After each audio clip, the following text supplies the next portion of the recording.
राधे राधे। हरे कृष्णा सबको। मार्गशीर्ष माह के कृष्ण पक्ष में आने वाली इस एकादशी को उत्पन्ना एकादशी कहा जाता है। धर्मराज युधिष्ठिर कहने लगे, हे भगवान, मैंने कार्तिक शुक्ल एकादशी अर्थात प्रबोधिनी एकादशी का सविस्तार वर्णन सुना है। आप कृपा करके मुझे मार्गशीर्ष माह के कृष्ण पक्ष की एकादशी के विषय में बताइए। इस एकादशी का क्या नाम है तथा इसके व्रत का क्या विधान है? इसकी विधि क्या है? इसका व्रत करने से किस फल की प्राप्ति होती है? कृपया यह सब कुछ विधान पूर्वक कहिए। भगवान श्री कृष्ण बोले, मार्गशीर्ष माह के कृष्ण पक्ष में आने वाली इस एकादशी को उत्पन्ना एकादशी कहा जाता है। यह व्रत शंखोद्वार तीर्थ में स्नान करके भगवान के दर्शन करने से जो फल प्राप्त होता है उसके बराबर पुण्य मिलता है। व्रत करने वाले भक्त को चोर, पाखंडी, परस्त्रीगामी, निंदक, मिथ्याभाषी तथा किसी भी प्रकार के पापी से बात नहीं करनी चाहिए। इसका महात्म्य मैं तुमसे कहता हूँ, ध्यानपूर्वक सुनो। धार्मिक व्रत कथाएं और कहानी सुनने के लिए मेरे इस चैनल को सब्सक्राइब कर लें। यह कथा आप सभी को अच्छी लगे तो इस कथा को लाइक करें और अपना सुझाव कमेंट बॉक्स में ज़रूर लिखें। चलिए शुरू करते हैं उत्पन्ना एकादशी की व्रत कथा। युधिष्ठिर कहने लगे, हे भगवान, आपने हजारों यज्ञ और लाख गौदान को भी एकादशी व्रत के बराबर नहीं बताया, सो यह तिथि सब तिथियों से उत्तम कैसे हुई, बताइए। भगवान कहने लगे, हे युधिष्ठिर, सतयुग में मुर नाम का दैत्य उत्पन्न हुआ। वह बड़ा बलवान और भयानक था।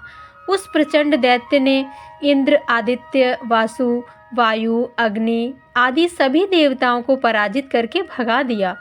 तभी इंद्र सहित सभी देवताओं ने भयभीत होकर भगवान शिव से सारा वृतांत कहा और बोले, हे कैलाशपति, मुर दैत्य से भयभीत होकर सब देवता मृत्यु लोक में फिर जा रहे हैं। तब भगवान शिव जी ने कहा, हे देवताओं, तीनों लोगों के स्वामी, भक्तों के दुखों का नाश करने वाले भगवान विष्णु की शरण में जाओ, वे ही तुम्हारे दुखों को दूर कर सकते हैं। शिव जी के ऐसे वचन सुनकर सभी देवता क्षीर सागर में पहुँचे। वहाँ भगवान को शयन करते देख हाथ जोड़कर उनकी स्तुति करने लगे कि हे देवताओं द्वारा स्तुति करने योग्य प्रभु, आपको बारंबार नमस्कार है। देवताओं की रक्षा करने वाले मधुसूदन, आपको नमस्कार है। आप हमारी रक्षा करें। दैत्यों से भयभीत होकर हम सब आपकी शरण में आए हैं। आप इस संसार के कर्ता, माता पिता, उत्पत्ति और पालनकर्ता और संहार करने वाले हैं। सबको शांति प्रदान करने वाले हैं। आकाश और पताल भी आप ही हैं। सबके पितामह ब्रह्मा, सूर्य, चंद्र, अग्नि, सामग्री, होम, आहुति, मंत्र, तंत्र, जप, यजमान, यज्ञ, कर्म, कर्ता, भोक्ता भी आप ही हैं। आप सर्वव्यापक हैं। आपके सिवा तीनों लोकों में चर तथा अचर कुछ भी नहीं है। हे भगवान, दैत्यों ने हमको जीतकर स्वर्ग से भ्रष्ट कर दिया है। अब हम सब देवता इधर उधर भागे भागे फिर रहे हैं। आप उन दैत्यों से हम सबकी रक्षा करें। इंद्र के ऐसे वचन सुनकर भगवान विष्णु कहने लगे कि हे इंद्र, ऐसा मायावी दैत्य कौन है जिसने सभी देवताओं को जीत लिया है? उसका क्या नाम है? उसमें कितना बल है और किसके आश्रय में है तथा उसका स्थान कहाँ है? सब मुझसे कहो। भगवान के ऐसे वचन सुनकर इंद्र बोले, भगवान, प्राचीन समय में एक नाड़ी जंग नामक राक्षस था। उसके महापराक्रमी और लोक विख्यात मुर नाम का एक पुत्र हुआ। उसकी चंद्रावती नाम की एक नगरी है। उसी ने सभी देवताओं को स्वर्ग से निकालकर वहां अपना अधिकार जमा लिया है। उसने इंद्र, अग्नि, वरुण, यम, वायु, ईश, चंद्रमा आदि सबके स्थान पर अधिकार कर लिया है। सूर्य बनकर स्वयं ही प्रकाश करता है, स्वयं ही मेघ बन बैठा है और सबसे अजेय है। हे असुर निकंदन, उस दुष्ट को मारकर देवताओं को अजय बनाइए। यह वचन सुनकर भगवान ने कहा, हे देवताओं, मैं शीघ्र ही उसका संहार करूँगा। तुम चंद्रावती नगरी को जाओ। इस प्रकार कहकर भगवान सहित सभी देवताओं ने चंद्रावती नामक की ओर प्रस्थान किया।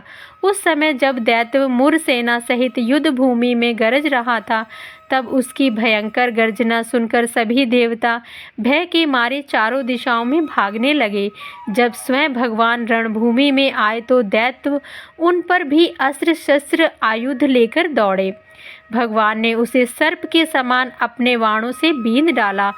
बहुत से दैत्य मारे गए, केवल मुर बचा रहा। वह अविचल भाव से भगवान के साथ युद्ध करता रहा। भगवान जो भी तीक्ष्ण बाण चलाते वह उसके लिए पुष्प सिद्ध होता। उसका शरीर छिन्न भिन्न हो गया, किंतु वह लगातार युद्ध करता रहा।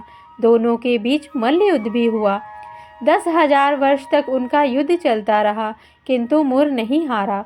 थक हार कर भगवान बद्रिकाश्रम चले गए। वहाँ हेमवंती नामक सुंदर गुफा थी। उसमें विश्राम करने के लिए भगवान उसके अंदर प्रवेश कर गए। यह गुफा 12 योजन लंबी थी और उसका एक ही द्वार था। विष्णु भगवान वहाँ योग निद्रा की गोद में सो गए। मुर भी पीछे पीछे आ गया और भगवान को सोया देखकर मारने को उद्यत हुआ। तभी भगवान के शरीर से उज्ज्वल कांतिमयी रूप वाली देवी प्रकट हुई। देवी ने राक्षस मुर को ललकारा, युद्ध किया और उसे तत्काल मौत के घाट उतार दिया। श्री हरि जब योग निद्रा की गोद से उठे तो सब बातों को जानकर उस देवी से कहा कि आपका जन्म एकादशी के दिन हुआ है। अंततः आप उत्पन्ना एकादशी के नाम से पूजित होंगी। आपके भक्त वही होंगे जो मेरे भक्त हैं। मेरे द्वारा कही गई यह कथा आप सभी को अच्छी लगी हो तो मेरे इस चैनल को सब्सक्राइब करना और इस वीडियो को लाइक करना बिल्कुल ना भूलें। और मैं आप सभी के लिए ला रही हूँ बहुत जल्द गीता के 18 अध्याय, तो बने रहे मेरे इस चैनल पर। राधे राधे।